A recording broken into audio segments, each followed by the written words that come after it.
кээде ушакташам. Оператор жигиттер тамашалап калат, ушу сен ушакташып эле бүтпөй койдуң деп. Ал эми айла жоктун чарасы. Бирок Данистен аябай бир мен өзүмө жаккан жери эл өзүн көргүсү келет экен да. Кайык менен каттаган кыз, мал базардагы кыз. Дагы мен аттарым ушундай да. Көбүнчө эле мен мындай бир ат менен тоодо жүргөн кыз. Мындай бир жакшынакай көйнөк сулуучумак отурган кыз эч ким айтпайт да. Мен муну айтса болобу эми, бирок ачык сүйлөшүп атабыз да. Эмне үчүн балага келгенде дайыма эле эне. Бала эне. Эмне үчүн биз чечүүчү органдарда аялдар болушун каалайбыз? Эмне үчүн аялдар болушу керектигин айтабыз? Ушундай сезимталдык чечүүчү, жектөөчү органдардагы адамдардан дагы болушу керек да. Бул жылына Кыргызстанда 10 миңге жакын адам аялы расмий түрдө катталган. Бул милициянын, прокуратуранын жана башка ал тургай ушул өкмөттүн өзүнүн берген статистикасы. Бул жанагы Фейсбуктан же Инстаграмдан же Твиттерден пикирлерди хейт окугон башка да. Сен ошону адамдын менен көз алдында ошол хейтер менен мондай жолугасың. Абдан таң калышат. Эмнеден улам коркот, эмне үчүн жүзүн жашырып атат, кылмышкерге деген сыяктуу суроолорду беришет. Өнүккөн өлкөлөрдө адам чынында адам укуктары болгон мамиле башка да. Азаттык мектеп, азаттык үй бүлө, азаттыкка мен такыр сөз тийгизбейм. Саламатсыздарбы, урматтуу көрүүчүлөр, сиз Чекит медиа YouTube каналын көрүп атасыз. Бүгүн биздин конокто эже сиңдилер берүүсүнүн жана ошондой эле Данисте берүүсүнүн алып баруучусу Азаттыктын журналисти Айгерим Акылбекова. Айгерим, саламатсызбы? Саламатсызбы, чоң рахмат. Чакыргыңыздарга. Келип бергениңизге чоң рахмат, убакыт бөлүп. Өткөндө бир билдирүү жазып калтырдыңыз. Ошо Данисте берүүсүнө быйыл 3 жыл болуптур. Ал ортодо 100дөн ашуун кармандын образын ачып берген экенсиздер. Анын ичинен 6 чет өлкөдөн репортаждар болгон экен. Ушул берүүнүн пайда болуу, таржымалоо жөнүндө айтып берсеңиз, кандайча ачылып калды? Данистен эгер чын айтканда жалпы канча жылдан бери азаттыкта чыгып жаткан жөнүндө так айта албайт экенмин. Себеп дегенде алгач Сабыр Абдымомунов деген мен кесиптеш байкем. Ал тележурнал форматында алып барып баштаган. Анан 2020-жылы ушул пандемиядан кийин биз бир аз бир топко чейин карантин учурунда биз деле жабык болуп онлайн иштеп жеп калбадыкпы. Анан ошол күзүндө жаңы сезондо бир элдин турмушун башкача көргөзүп, жанынан көргөзүп берели деген ниетте, максатта ошол Данистенин бир телеформаты же болбосо репортаж форматы иштеп баштады. Анан бул форматты биз документалдык тасма менен репортаждын симбиозу деп өзүбүз ушундай форматта чыгарып көрбөйлү деп, анан 2020-жылы октябрда ошол биринчи ковидтен каза болгондордун жакындары жөнүндө бир фильм деп деле айта албайбыз, анткени бул баары бир телеге берилген жашоодогу тасма. Ооба, репортаж дагы эмес, анткени бул бир аз көбүрөөк болгондой жашоо, элдин мындай бир жашоо образын көрсөтүп берет. Ошондуктан бир ушундай бир телевизиондук бир башкача форматта болуп калды деп айтсам болот. Анан ошол 3 жылдан бери ар кандай иш сапарларда, ар кандай темаларда материалдарды, берүүлөрдү даярдап жатабыз. Негизи мен ошол аймактарды кыдырып, ошол жактан репортаж тарткан айым журналисттерден эстей албай койдум. Себеби мындай дагы бирөөнү чакырып, эки өңүрдөн алайын деген болчумун да, бирок ушундай эске келбей калды. Көбүнчө мырзалар чыгат экен аймактарды кыдырып. Негизи эле бала чакалуу айымдар үчүн өтө кыйын да. Бир нече күнгө чейин негизи мындай талаадагы журналистиканы талкуулайбыз деп сүйлөшүп өттүк беле, ошо талаадагы журналистиканын оош кыйышы, кадр сыртындагы калган мындай кыйынчылыктар жөнүндө кененирээк айтып берсеңиз. Талаа журналистикасы өзү айткандай эле талаалаганды талап кылат. Анан ошон үчүн дагы негизи эле журналистика сиз аябай жакшы билесиз, өзүңүз дагы аялдар үчүн оор кесиптердин бири эмеспи? Психологиялык жактан, физикалык жактан көбүрөөк энергияны, көбүрөөк убакытты, ресурсту талап кылат. Ошол эле кезде бир командировкалар же иш сапарлар болсо, андан экесе көп дагы ошол эле бир мүмкүнчүлүктөр керек болот эмеспи? Анан талаа журналистикасында айтып турган болсом, Данистенин негизги эле форматы ошол да. Ал берүүлөрдүн баары аймактарда тартылат. Бул формат өзү темалар да кызык да, эл жеринде жашоо, адам укуктары, же болбосо данектүү адамдар, же журтташтар, же миграция жана башка, анын баары келип эле бизди мындай кыдырып, эл көрбөгөн, эл башкаларга айтпаган, же болбосо башкаларга байкалбаган нерселерди камерага түшүрүп алуу да. Негизги фокус ошол. Алыскы аймактарда. Ал балким алыскы аймак болушу мүмкүн. Ал балким биз жаныбыздагы эле биз көрүп жүргөн, бирок биз маани бербеген тема болушу мүмкүн. Курдайдагы кыргыздар мисалы үчүн ооба, мисалы ар бир теманы карап атканда биз ошол уникалдуулугуна басым жасаганга аракет кылабыз да. Анан бирок эми албетте өзүнүн оорчулугу, негизги эле оорчулугу ошол менин учурумда бул баламдан улак болгонум. Мен үчүн бул аябай психологиялык жактан дагы оор, чындап келгенде.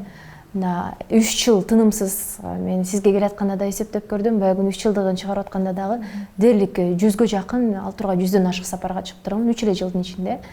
Дээри Азаттык плюс жана башка программалар менен деле командировкаларга чыкчумун, бирок бул программа толугу менен ошондой иш сапарлардан тургандыктан көбүрөөк ошол убакыт, көбүрөөк сапарлар талап кылды. Ошондуктан эң эле жаман жери бул ушул баладан улак болгон. Аябай. Анан жана иш сапарларга чыкканда ошо жолдагы кишини чарчатат да. Мен ошо аймактарды кыдырып жон термен сизге меники азыраак командировкаларым, бирок ошо жолдон дагы киши аябай чарчайт. Анан аймактарда жана антип үй маселеси, тамак аш маселеси, ошондой мындай оош кыйыштар боюнча, кадр сыртында калган кыйынчылыктар боюнча айта кетсеңиз. Бизде негизи эки эле киши да. Оператор. Данистеде оператор экөөбүз эле. Көп убакыт 2 жылдан ашык ошо Бексултан деген менин кесиптешим оператор, Данистен биринчи оператор болду десем болот, ушундай. Экөөбүз чыгып жүргөн учурларда ал азыр Прагада иштейт. Азыр Бектур деген башка оператор байке менен иштейм. Анан операторлор дагы, журналисттер да ушуга даяр болуш керек да. Бул баары сапарлар, мисалы азыр мен силерге мынтип боюнуп келбедимби? Биздин ошол аймактарга чыккан съемкаларда дээрлик эч кандай боёгу жок. Чарчаган, уктабаган. Ооба, уктабаган, кофе ичип болом дебейм. Анан баягы эле тиги бут кийимдеримди карап карасам, бут кийим эле алып барат экенмин да. Анан кроссовкалар. Бүт эле кроссовка, бир жылда 5 кроссовка татат экенмин да. Бул бир эле джинсы кийишим мүмкүн, шым же кофта, бирок кроссовкаларым аябай көп татылат да. Себеби талаада жүрөсүң, түздө жүрөсүң, тоо ташка чыгасың, суукта, мисалы Сусамырда минус 38-40 градуста иштегенбиз. Чоң Алайда 3000 канча метр бийиктикте баары бир ал мындай ушул аба ырайы таасирин тийгизет. Ушундай сыяктуу учурлар баары таасирин тийгизет да. Анан сиз айткандай, мисалы биздин программада көрүүчүлөр жарым сааттык биз даяр эле болгон продукцияны көрөт да. Ал жерде каармандарды көндүрүү процесси, анан ал жерде өзүң ошол жерде чогуу жашаганың, үй издегениң, жатакана издегениң, биздин негизи эле инфраструктура жана башка шарттар Кыргызстанда ири шаарларында деле эми түптөлүп атат. Ал эми элитте айылда алар дээрлик жок эсе да. Каралган эмес.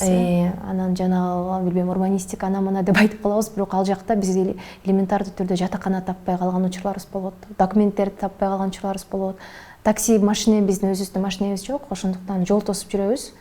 Анан анда дагы 3 кишилик местаны алып, 2 киши менен жүрөбүз. Ушундай бир мындай карап камераларды көтөрүп алып, штативди көтөрүп алып. Ооба, бул мындай балким көрүүчүгө майда чүйдө эле нерселер деп эсептеши мүмкүн, бирок сен өзүңдүн багы ишиңен тышкаркы ушул нерселердин баары сага таасирин тийгизе берет да. Кээде ушул жерде билбейм, жатакана, тамак аш жана башка нерселер көбүрөөк бир эмоционалдык жактан көбүрөөк сага зыянын келтирип, анан контент жактан дагы көбүрөөк сени түйшөлтүп коет да кээде. Ошол жарым сааттык эле эфирдин артында, жарым сааттык кадрдын артында толгон токой түшүк, ооба, кыйынчылыктар бар. Мисалы, жарым сааттык программа 2 күн тартылат. Биз дайыма 2 күн алабыз. Бир күндө эч качан бир күндө тартпайбыз. Анткени бул бир күндө деле тартыш мүмкүн да, бирок биз барганда биринчи барып таанышабыз. Кайсыл жерге барбай эле, мисалы, Оштогу өзбек тектүүлдө жашаган Онадырга барсак да, анда барып оюн окуяларына чукул тартып келгенбиз. Жарым күн эле ошол кыдырганыбызга, таанышканыбызга кетет. Анан эмнесин берсек болот, кандай уникалдуу берсек болот, жергиликтүү эл эмне менен алек жана башка. Экинчи күнү съемка кылабыз. Ошон үчүн бир күн жолду эсепке алганда бир программага биз 3 күн сарптайбыз да. Анан эми улам иш сапарга чыгарып бергенибизге байланыштуу бир чыкканда 2 программа тартылат, ошон үчүн жогору дегенде 5-6 күн жолдо болобуз да. Бул кайсы аймакка барбай эле ал жерде минималдуу түрдө 3 күндөн 6 күнгө чейин болобуз. Чет жакка чыккан сапарларыбызда 10 күнгө чейин жеткен учурлар болот. Анан камеранын алдында бардык эле каармандар ачылып бере бербейт, аларды ачыш керек, көндүрүш керек, ошо тилин табыш керек. Ар түрдүү каармандар болот. Ооба, кээде психолог болуп калат экенсиң. Мисалы, аябай шайыр билем шатыра шатман сүйлөшкөн киши камерага келгенде такыр сүйлөбөй коет же тартынып коет же сен каалаган нерсени айтпай коет же журналисттер аябай жакшы билсе керек подсъемкалар учурунда дейбизби интервью эмес жөн эле камера башка кыймылдап кадр тартып аткан учурда ачылып коюшу мүмкүн да ошондой учурлары көп болот. Анан ансынан бул Данистердин негизги эле кармалган жери бул адамдар да. Көйгөйүндөгү адамдар аркылуу беребиз. Адамдардын жашоосу, каармандар дегендей. Жакшы жагында каармандар аркылуу беребиз. Кайсы бир бийликке болгон сынчыл көз караш болсо да каармандар аркылуу беребиз да. Биз болгон ошол нерсенин баары адамдар өзүнүн мисалында түшүндүрүп көрсөтүп берсин деп ойлойбуз да. Ошон үчүн биз үчүн абдан каармандар маанилүү. Анан бирок каармандарды табыш эң негизги иш болгон үчүн ар кандай болуп калат. Кээде макул болот дароо. Кээде макул болбойт, кээде урушат, кээде өзүң урушат. Өчүрүп сал деп айтабы, түшүп алып камерага түшкөндөн кийин аны ушул жагын өчүрүп эле салчы, кесип эле салчы деп. Сиз айтсаңыз, кечээ эле азыр биз жакында эле Таластан келдик. Азыр жакында дагы бир жумадан башка командировкам деп атабыз. Анан Таластагы материалды монтаждап атам да, ошол процесстемин. Кечинде түнкү саат 11де каармандардын бири жазып атпайбы. Дароо эле ошол ой келет да, эми бул эфирге чыкканга чейин өчүрүп сал деп айтабы депчи. Себеби адамдар өзүнүн жеке жашоосун, өзүнүн ички бир эмоцияларын башкаларга көргөзгүсү келбейт да. Биздин бири ошол жөнүндө да. Ал тартынат, ал кээде коркот, ал кээде айбыгат, ал кээде эл эмне дейттен же жана башка дагы бир эл коомдун басымынан чочулайт да. Анан дароо жазганда эле мен коркуп атпаймынбы, азыр өчүр дейт деп эмне кылсам деп черный списокко да киргизе албайсың да, мындайча айткандачы. Макулдугусуз да чыгара албайсың, этика жол бербейт да. Ансын азаттыкта эң негизгиси ошол да. Сен бирөөгө зыян келтирбеш керек, эл аралык стандарттар боюнча эле ошол го журналистикада. Анан сөзсүз түрдө биз кээде кагазга кол койдуруп алабыз. Мисалы, түрмөдөгү аялдарды да тартып чыкканбыз, беттерин ачык беришип. Бир чети сен түшүнөсүң, эртең бирсү күнү алар ошол кезде эмоция менен айтып салды, эртең бирсү күнү сага чалып өчүр деп салышы мүмкүн да. Ошон үчүн сөзсүз өзүңдү дагы бир мындай коргош үчүн кагазга кол койдуруп алып келесиң. Кепилдик кылып, да? Кепилдик. Азыр дагы зомбулук боюнча жарым сааттык материал даярдалып атат. Ар бир каармандан кагазга кол койдуруп алып келдик. Бул эми бир чети бизге да кепилдик, бир жагынан алар дагы жоопкерчиликти түшүнсө, биз ошончо убактыбызды, ресурсубузду кетирип атабыз. Жумшады. Анан ал жөн эле сүйлөп коюп, же болбосо бизди курал катары колдонуп, мисалы, эгерде өзгөчө ушул адам укуктары темаларында абдан көп ошол учурга кириптер болобуз. Күйөөсү менен урушуп атса, алимент албай жатса, же кайын журту менен келишпестик болсо, бизди курал катары көргүсү келет. Бизге дартын, муңун айтып алат да, анан кийин кайра өкүнүп өчүрүп салган. Же эфир чыккандан кийин өчүрүп салууга биз чечип алдык дейт, же болбосо чыгып аткан процессте, монтаж болуп аткан учурда мен аларга азаттыкка чыктым деп айттым, алар коркуп калды дейт да. Андай болбойт дегенди түшүндүрүш үчүн дагы айла жок ушундай сүйлөшүүлөр кайра аларды кайра. Кээде ушакташам. Мен оператор жигиттер тамашалап калат, ушу сен ушакташып эле бүтпөй койдуң деп. Ал эми айла жоктун чарасы, кээде көндүрүш үчүн. Кээде көнбөйт, кээде болсо сага ачылбайт. Мисалы, туруп туруп эле, мындай карап көрсөң туруп туруп эле бейтааныш эле бирөө камерасы менен келип алып эле сага. Эмне жумуш кылып атасың, эмне аудиториясы чоң бирөө келип алып. Башында аябай кыйналып жүрдүк, анткени бир аз атын болгону менен мындай эмне программа, эмне үчүн биз айтышыбыз керек деген көп суроолор болду да. Анан бирок Данистен аябай бир мен өзүмө жаккан жери эл өзүн көргүсү келет экен да. Анан мисалы биз чүйдөгү малиналарды тартсак, ошол 2 айдан кийин Таласка барганыбызда ошол программа аркылуу бул малина тарткан кыз да, мен интервью берем деп өзү каалагандар болду. Демек популярдуулук дагы жардам берет экен да, аймактарды кыдырганда. Ооба, популярдуулук да жардам берет. Анан кээде мен тамашалап каармандар көндүргөндө дээрлик дайыма эле WhatsApp'тан чалам, анткени сүрөтүм турат да, анан көп учурда ошол жардам берет. Чын эле, бул баягы кыз турбайбы деп. Анан бирок атыңды көп жаттап калышпайт. Жүзүнөн таанышат, Кайык менен каттаган кыз, мал базардагы кыз. Дагы менин аттарым ушундай да, көбүнчө эле мен мындай бир ат минип тоодо жүргөн кыз деп. Мындай жашынакай көйнөк сулуучумак отурган кыз деп эч ким айтпайт да, жалаң эле ат минген кыз, мал базардагы кыз, кайык менен каттаган кыз деп аябай көп айтышат, же кең суудагы кыз, Кордайдагы кыз деп айтышат, анан кийин немистер тарткан кыз деп айтышат. Немистер ошо кайсы программа жакшы көрүлсө, ошол программанын арты менен эстеп калышат экен да. Талаадагы журналистиканын кесепети, мындайча айтканда. Ооба, бир жолу билбейм, муну айтса болобу эми, бирок ачык сүйлөшүп атабыз да. Бишкекте дүкөндөрдүн биринен эле бир жакшынакай бир жигит саламдашып анан сүйлөшүп калдык да, мындай эле азаттыкта иштейт экен, билет экен. Анан ой ишиңиз аябай жакшы азаматсыз деп ал эле бул эле деп айтып калды. Анан чын эле аябай ыраазы болуп сүйүнүп аткам. Анан экинчи сүйлөмүмдө эле айтып атпайбы, сиз баягы күнү эле каякта жүрдүңүз эле деп айтты да. Анан мен ал айткычакты мен өзүм эстеп кетип атпаймынбы. Андан бир жума мурда Токмокто Мал базардан тиги шайлоо учурунда түз эфирден чыккам да, ага чейин ошо кайык менен каттаган аялдан, ага чейин ат башыда Мал базар, анан ага чейин дагы бир ушул кайсысын айтыш керек деп э? Жок, кыскасын бир мындай карап көрсөң бир күлкүлүү жактарда жүрүп турмун да. Анан өзүм дагы тиги жигиттен каякта жүргөнүмдү айткандан тартынуунан кетип калып атпаймынбы. Ушундай анан дагы көбүнчө Таласта Күрттөр айылынан тартканбыз, эшик араба минип, анан ошол эшик арабаны кыз деп да көп айтышат да. Бир чети күлкүлүү, бир чети анан эместе калыптыр деп каласың да. Аудиториянын жүзүндө э? Ооба, аудитория өзү ушундай түшүнүксүз нерселерди эстеп калат го. Азаттыкта иштеген 8 жыл ичинде мамлекеттик орган же өкмөттөн бир кагаз албаптырмын. Кесипкөй журналисттер сыйландык деген посттордон кийин кесипкөй болбой жүргөнүм жакшы окшойт деп калдым. 6 ноябрда жазылган пост экен. Ушул билдирүүнүн Facebook'тан алдым. Эмне түрткү болду, эмне себепкер болду ушу билдирүүнү жазганга? Аябай катуу тепкиден алдым бул билдирүүдөн кийин. Негизи өзү мен Facebook'та абдан көп активдүү эмесмин да. Инстаграмда көбүнчө. Ооба, мен негизги аудиториям Инстаграмда жана программаларды сатканда да Инстаграм аркылуу сатчумун. Facebook'та айрым эле мындай бөлүшүп койбосом же талкууларга катышып койгон эске албаганда жазчу эмесмин да. Анан бул жерде көп кеп эми себеп жөнүндө болгон, мындай аны түшүнгөн киши түшүндү да. Аны болгону бир аз эмоцияга алдырып, ошол майрам күнү киргенимде себептерди бөлүшүп атканына бул аябай көп кенен түшүндүрүп, эмне үчүн ал нормалдуу эмес экенин айтып бергим келет да. Бирок кайсы бир эрежелер дагы бар. Мен өзүм дагы Азаттыктын иштеген журналист катары социалдык тармактарда дагы ар бир сөзүм бул Азаттыктын сөзү катары бааланышы мүмкүн да. Ошон үчүн көп учурда үн катпай эле коюшум керек. Анан бирок эми негизги пикир ошондон улам болгон.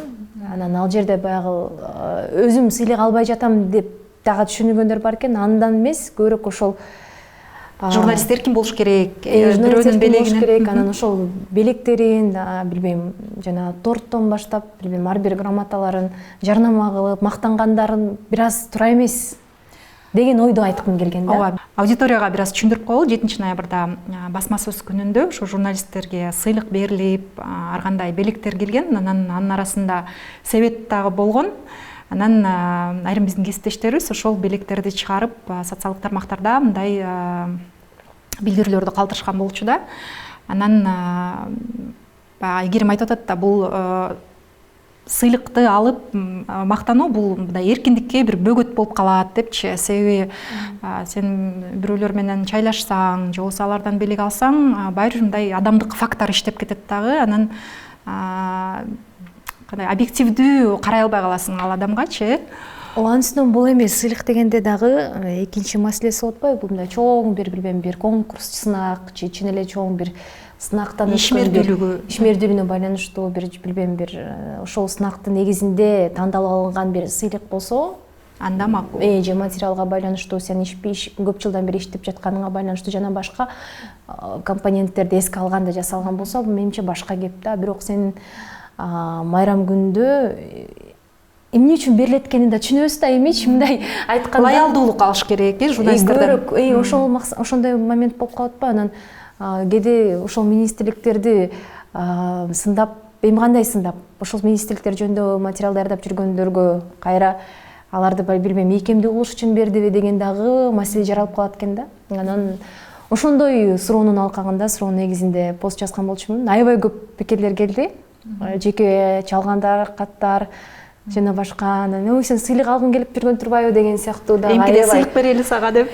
Ооба, аябай себеп албай эле ушинтип ичиң күйүп атат деп айткандарды да уктум. Кыскасы сындар да көп болду. Аны дагы туура алыш керек. Эми бул социалдык тармактардагы ар бир пост үчүн өзүбүз жоопкерчиликтүүбүз. Анан жазгандан кийин анын дагы артын түшүнүшүм керек. Ошон үчүн нормалдуу эле кабыл алдым. Негизи алып караганда, бирок ошол эле кезде бул маселе бир көйгөй талкуу бар экенин көрсөттү да. Эгерде эч ким кызык болбосо жана ал талкуу жаратпаса, мындай жөн эле унутуп кетмек да. Ансыз деле мындай журналисттер жөнүндө өтө көп стереотиптер бар да. бул ошондой кичине бир белекке сатылып кетет, кичинекей бир акчага сатылып кетет, ушакчы болот, баягы ким бир аз тыйын берип койсо ошону ырнырдайт деген сыяктуучу. Анан ошондой белектерди алганда ошол стереотипти бекемделип калып атпайбы биздин медиа чөйрөдө? Негизи эле журналистикага көлөкөсү түшүп калбайбы деген мындай чоң суроо болуп калып атат да. Анан ошол нерсени сени үчүн күйүп атат, сени алгың келип атат деген нерсе мындай катуу тиет болуш керек да. Анан ошолор кезде чын эле көрө албастык деле болушу мүмкүн менин тараптан. Анткени мен туура эле ачык эле түшүндүрүп айтам. Себеби бул эми тамашачыны аралаш, себеби чын эле ар бир министрлик, ар бир мекеме өз менен жыл бою иштеген журналисттерге бир чети ыраазычылык катарында да берип жатпайбы белегин. А мен иштебей атпаймынбы? Мен иштегеним аймактарда эл менен көбүрөөк. Анан ошон үчүн дагы мен чындап эле бир да жолу кагаз алган эмесмин. Бул мына ачыгы кесиптештерим деле билет. Жөн эле жанагындай майрам иретинде деле бир деле кагаз алган эмесмин да. Бул ошондон болушу мүмкүн менимче дагы. Ошон үчүн туура эле көрө албастык деп деле ойлой бергиле. Туура эле анын баары чын. Мен гендердик сезимтал журналистика боюнча да сүйлөшкүм келип атат. Буга чейин ушул жаатта тренер экенсиз, жаштарга көбүнчөсү ошол жаатта иш алып окутууларды өткөрүп жүргөн экенсиз. Анан бизде мындай кайгылуу окуя катталды акыркы 10 күндүн ичинде эле. Ошо 10 күнгө жетип жетпей эле 3 ымыркай ташталып кетти да. Анан ошол жерде гендердик сезимтал журналистика ошол окуяны негизи эле журналисттер кандай чагылдырды деген маселе кайра медиа чөйрөдө талкуу жаратты да. Ошол жерде гендердик журналистика, гендердик сезимтал журналистика бир четте ыйлап отурат деген да пикир жазылды. Негизи кандай болуш керек эле, журналисттер бул окуяларды кандай кылып чагылдырышы керек эле, кайсы жерден мүчүлүштүк кетип калды? Азыр сиздин менен маектешип бүткөндөн кийин дал ушул темада мен талкуулашып турам. Биздин Азаттыктын эжесиңдер ушул экинчи телепрограмма, адам укуктары, аялдар укуктарына көбүрөөк басым жасаган программа. Ошол программанын алкагында да ушул темада сүйлөшкөн турабыз. Анан гендердик сезимтал журналистика айта турган болсок, эми буга деле мен деле мисалы ушул адам укуктары, аялдар укуктары материалдарды, макалаларды жазып отуруп анан келдим да. Мындай мен абдан сезимталмын, мен гендер сезимтал журналисттин бардык эрежелерин билем деп айтпайм. Анткени биздин коом өзү патриархалдык көз карашта. Биздин өзүбүз ошол бала кезден ошол патриархалдык көз караштарга сугарылып чоңойгон журналисттербиз да. Ошондуктан биз кааласак каалабасак да материалдарды өзүбүздүн көз караштарыбыз трансляция боло берет да. Мындай учурда бул так биз объективдүү бир гендердик сезимталдык эрежелерди сактап жатабыз деп айтуу дээрлик мүмкүн эмес. Ошентсе дагы тилекке каршы көбүрөөк мен мурда ойлочумун, кыргыз тилдүү журналисттер арасында ушул кесепет, ушул проблема бар деп. Бирок мындай сексист деп коебузго, бир жынысына карап мамиле кылган же болбосо көбүрөөк ошол аялдарды басым жасаган бир мамилени, сексисттик маанай орус тилдүү медиаларда дагы көп да кездешет. Ооба, кыргыз биздин Кырнеттеги дейбизби же кыргыз медиасындагы орус тилдүү макалаларды окусаң деле ушундай сыяктуу бир мамилени байкайсың. Эми бул ымыркай, албетте бул абдан чоң трагедия. Мен бул жерде энелерди, аялдарды эч бир актагым келбейт да. Бирок мунун абдан чоң кесепеттери жана абдан терең карап көргөндө бул көп проблемалардын жыйындысы да. Анан ошол эле кезде бул жерде бир бул эле маселени алып карабаганда дайыма эле ушул балдар укуктары, аялдар укуктары алып келгенде эле көбүрөөк victim-blaming, аялдарды же жабырлануучуларды күнөөлөгөн бир маанай да. Ушул учурда деле биз баарыбыз аялдарды тепкилеп жатып калдык. Аялдарга жаза азыр кылмыш иши да козголуп атат. Камалып да кетишти. Ооба, айрымдарын азыр экөө үй камагына чыккан, бүгүн да бирөөсү белгилүү болбоду. Негизи бул коомдогу жектөө дагы бар. Ошол коомдогу жектөөгө биз дагы өзүбүздүн материалдарыбыз менен салым кошуп келе атабыз да. Бул дагы бир аял ымыркайын таштап кетти. Эмне үчүн? Балага келгенде дайыма эле эне. Бала эне. Анан мен ошол Фейсбукта дагы бир аз ренжидим. Аттуу баштуу, акыл эстүү, прогрессивдүү деген көз караштагы эле адамдардын ушундай тариздеги пикирлерин окуп алып. Бала дегенде дайыма тире ата эне. Эркек, аял. Бирдей жоопкерчилик болуш керек. Ооба, баланы сен кандай жасап жатсаң, эми кечирип койгула, абдан ылдый төмөн түшүндүрүп атам, бирок ошентсе дагы бала жаралганда эркектен аялдан жаралдыбы, демек ага болгон жоопкерчилик дагы, ага болгон милдет дагы эки тараптан. бирдей болуш керек. ооба биз бирок дайыма журналисттердин темасы койгондо деле Эни таштап кеткен деппи? эне таштап кеткен, ага дери атасы таштап кетсечи мисалы, эмне үчүн алып турасында сөз болбойт. Же болбосо мындай эне баласын урду, же болбосо өгөй энеден таяк жеди, ушундай сыяктуу көбүрөөк бир мындай жымыска аялдарга келгенде абдан көбүрөөк басым жасашат да. Эркектерге келгенде андай эмес. Азыраак негизи эле биздин коомдо аялдардан ошо эне катары дагы көбүрөөк талап, анан көбүрөөк аялды биз ушул бул энелик милдетти көбүрөөк ага артып коебуз да. Ошондуктан бул темада журналисттер эми албетте ымыркайлардын азыркы абалы, таштандуу ымыркайлар жана башка бул абдан чоң, анан бир баарыбыздын жүрөгүбүзгө тийген проблема. Мүмкүн айрымдар эмоция калтырды, бирок жалпы жоонунан алып караганда биз кайра эле энелерди тепкилеп жаткан, аялдар тепкилеген учурубуз мага анчейин жаккан жок. Ошол эле кезде биздин бийлик өкүлдөрүндө дагы негизи эмне үчүн биз чечүүчү органдарда аялдар болушун каалайбыз, эмне үчүн аялдар болушу керектигин айтабыз. Ошондой сезимталдык чечүүчү, жектөөчү органдардагы адамдардан дагы болушу керек да. Бирок биздин ушул көбүрөөк бийликте дагы министрликтердин башчыларында эркектер болгондугу ушундай учурларда көп билинет. Алардын айткан сөздөрү, пикирлери дагы эле сексисттик маанайда да.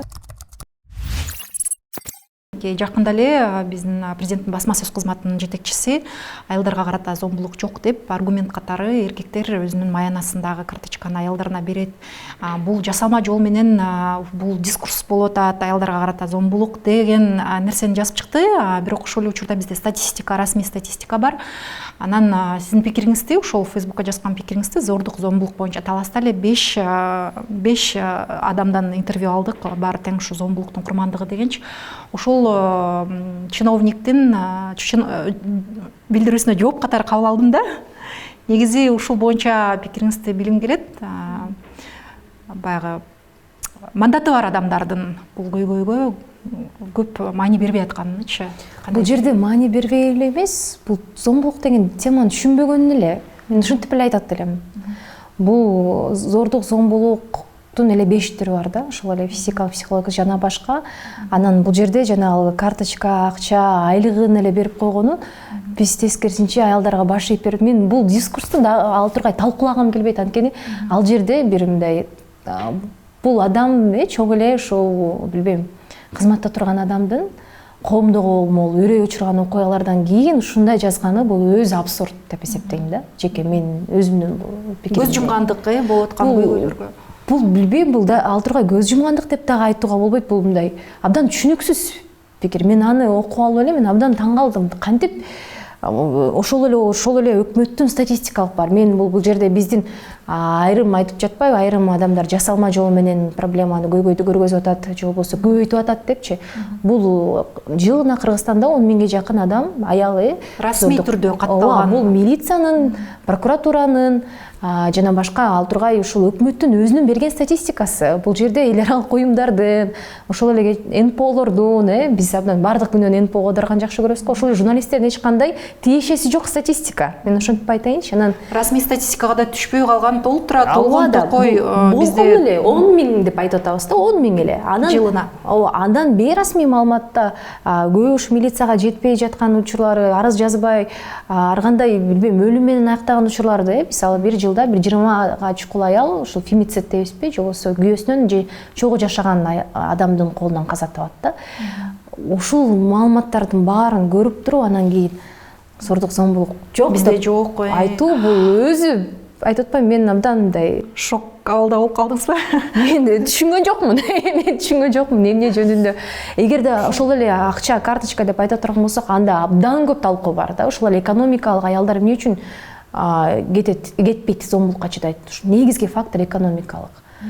Ал балким ал адам өзү карточкасын берет, балким анын айланасына 10 адам карточкасын. Кеп ал тургай карточкада эмес, аялдар күйөөсүнүн карточкасын алганда эмес, күйөөсү менен бир бөлмөдө өзүнүн коопту сезбеген учурлар болот да. Анан ошолордун баарын эске албай туруп, ушинтип жазып коюу, билбейм. Түшүнүксүз. Ушул эле чиновник буга чейин айтып чыккан, ошол журналисттер негатив маалыматты жаза бербегиле, туристтерди качырасыңар депчи. Анан журналисттер негативди жазбаса, мисалы, бул коомдун күзгүсү болуп атпайбы? Анан болгон окуяны жазбаса, ал окуя изилденбесе, терең ойлонбай чечим кабыл алуучу адамдар кантип чечим чыгарат? Кантип көйгөйдү реалдуу карашат? Мисалы. Жана талаа журналистика деген теманы улай ушуну айтып бергим келип турат да. Талаа журналистикадагы бир кооптуу жагдай, сен өзүңдү мындай дайыма коопсуз сезе албайсың да. Сен эки эле киши менен талаа деген талааны түшүндүк, мындай сен үчүн бир белгисиз айыл, белгисиз аймактарда жүрөсүң да. Ошол учурларда көп ушундай пикирлерди болуп кетиши мүмкүн. Жок, окуялардан да ушундай сыяктуу журналисттер туурасында жазган пикирлерди эл окуп, анан сага көп басым жасайт да. Силер бир негативди издеген келдиңерби? Силер мындай, силер калп айтасыңар да, силер алдайсыңар да, силер мынтип силер жаман эле нерселерди көрөсүңөр да деген сыяктуу биз бул жанагы Фейсбуктан же Инстаграмдан же Твиттерден пикирлерди хейт окуп болгон башка да, сен ошону адамдын менен көз алдында ошол хейтер менен мондай жолугасың да. Офлайн чыныгы жашоодо жолугуп. Түз, мисалы бизде Сусамырда бир учур болгон, мен штатив менен мени ыргыта чабайын деген, ал кезде Азаттыкка бир тургай басым болуп аткан учур болушу мүмкүн. Таласта мисалы биз түз эфир учурунда телефонубуз менен мындай телефонубузга катар мындай болгон. Ошол жол болсо бизди урушкан. Кээде ушул хейтер менен бир машинеде 10 саат жол жүрөсүң да, жолу жеткичекте. Ушундай учурлар болот. Анан буга адамдардын журналисттер болгон ушундай агрессивдүү маанайына ушул сыяктуу жаңылыш билдирүү пикирлер түз таасирин тийгизет да. Экинчи жагы албетте мен мисалы ошону дайыма эле туура түшүндүрүп айтканга аракет кылам. Журналисттер ошол үчүн керекпиз. Биз элдин жашоосун көрсөтүп атабыз. Эгер элде көйгөй жок болсо, көйгөй көрсөтүлбөйт. Каяктан алат журналист? Эгер элде проблема жок болсо, анда журналист чын эле проблеманы көрсөтө алмак эмес. Тилекке каршы андай эмес. Мына мондай маселелер болуп атат. Мына мондай бизге кайрылат.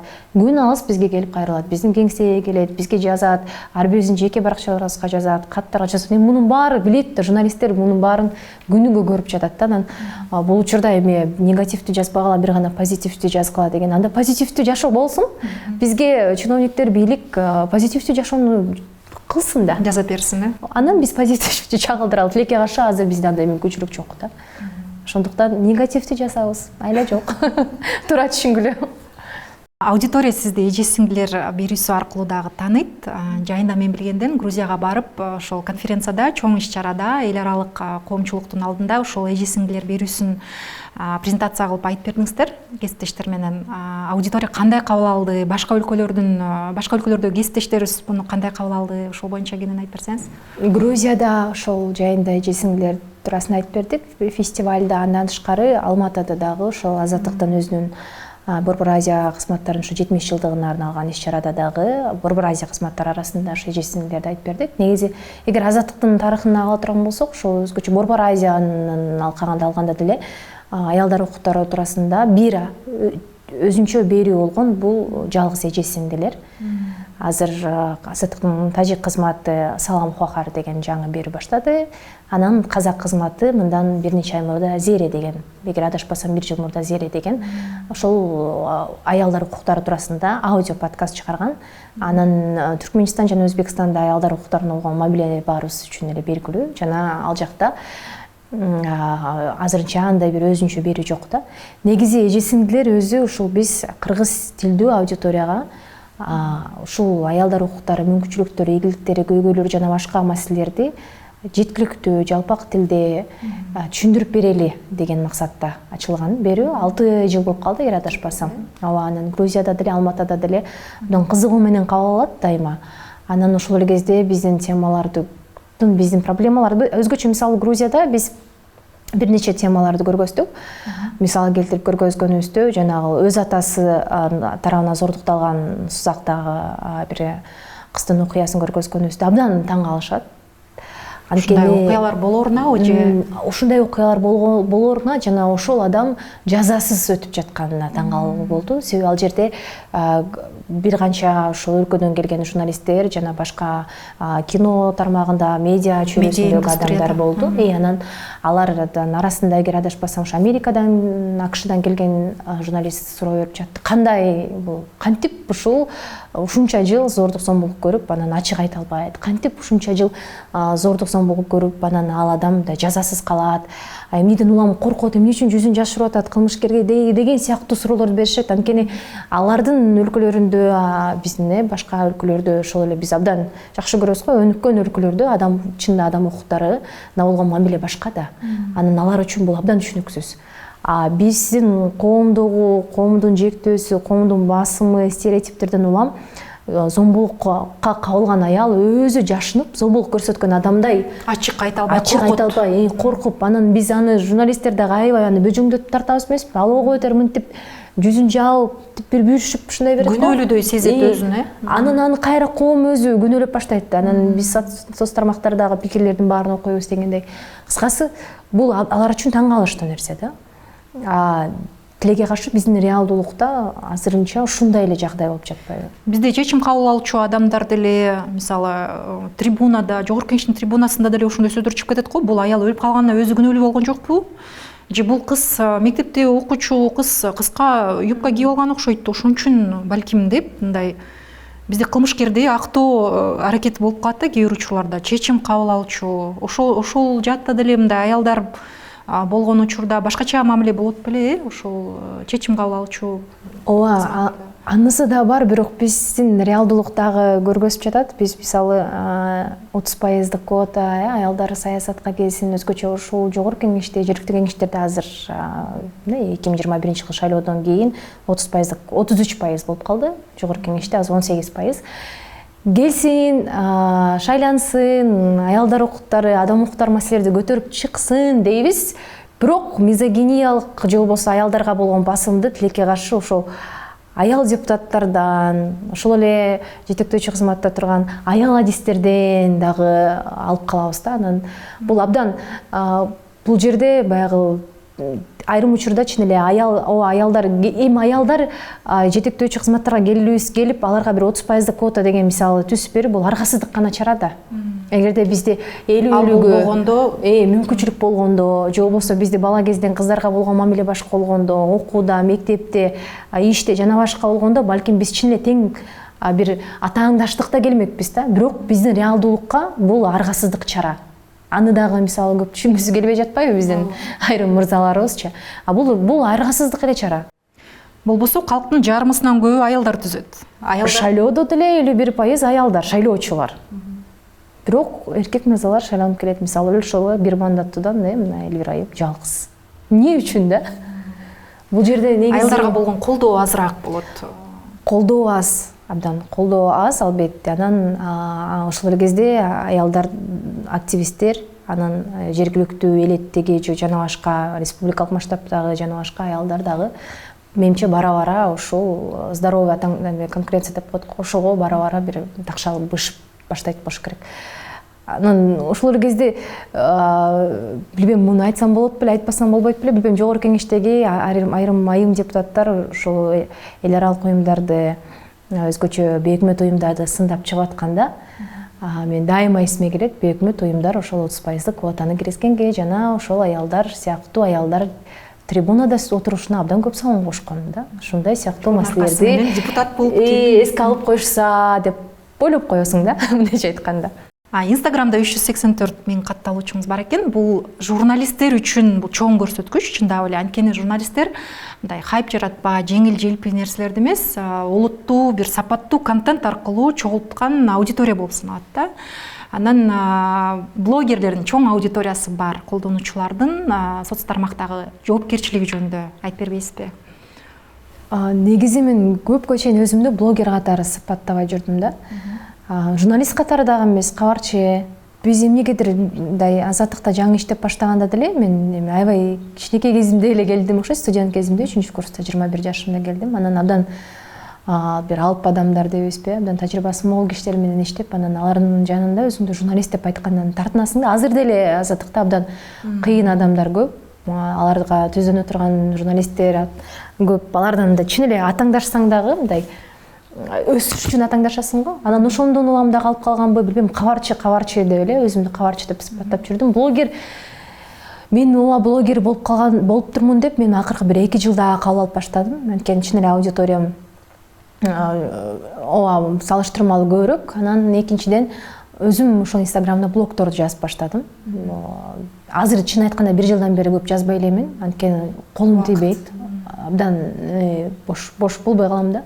Бирок бир кезде ошол көбүрөөк аялдар укуктары, өзгөчө ошо адам укуктары темаларында жазып жүрдүм. Анткени мен буга эмне болуп келип калдым, ошо женский пабликтерди инстаграмдан окуп отуруп эле ушундай бир мындай карап көрсөң, бир болор болбосун маселелер боюнча деле суроолорду сала берет экен деп аябай биринчи сындап кабыл алгам да. Анан комментарийлерди көрдүм, алардын аялдардын бир аябай жөнөкөй эле нерселерден адис же болбосо кеңеш күтүп атканын көрүп отуруп, демек ошол кыргызча сапаттуу маалымат, контент жок турбайбы?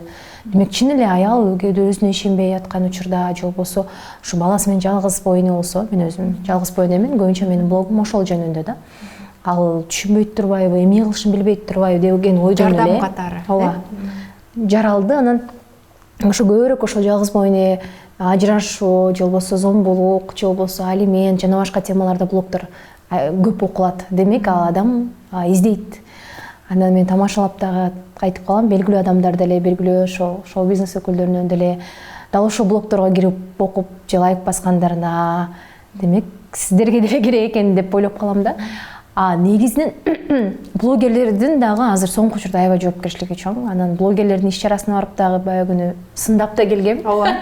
Сиз өзүңүз ошон үчүн ушул суроо берип анткени блогер азыр журналисттер менен блогерлердин айрым учурда бир тирешин да байкап жатпайлыбы? Атаңдаштыгын, эми бул атаңдаштык аудитория үчүн атаңдаштык. Баары биз журналисттер эрежелерден чыга албайбыз, стандарттардан чыга албайбыз.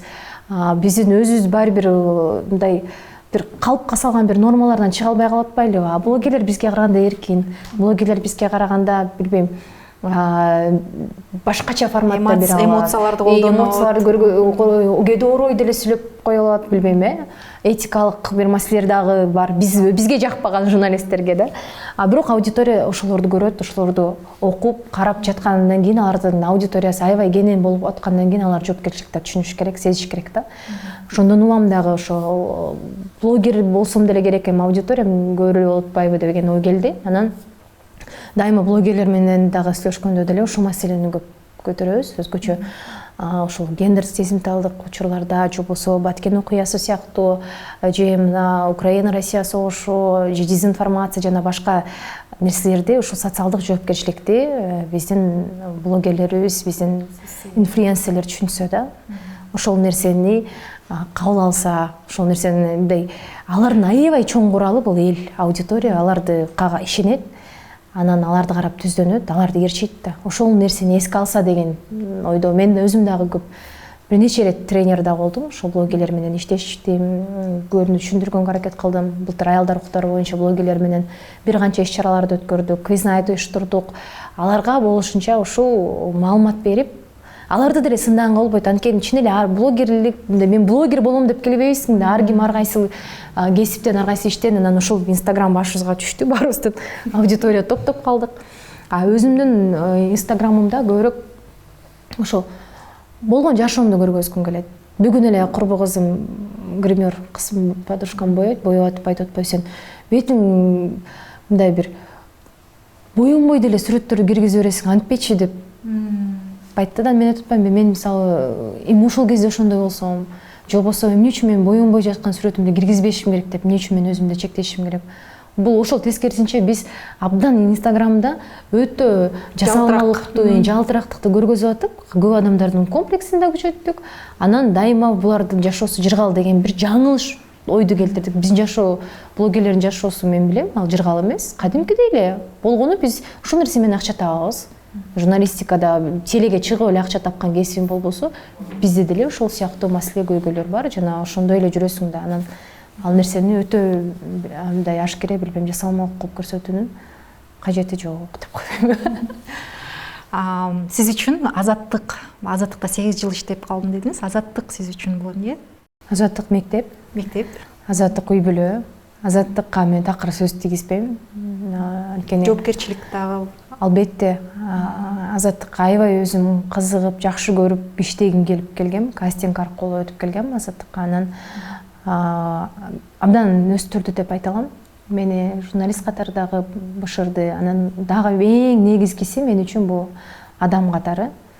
бул адам катары калыптангандыгым дагы анткени ушул биздин долбоорлор аркылуу эми сен ошол элге акыл үйрөтүп аткандан кийин кечиргиле ошондой эле болуп атпайбы, өзүң дагы өзүңдү баары бир түздөйт экенсиң, ошол эле көз караштарыңды өзгөрткөнгө аракет кылат экенсиң.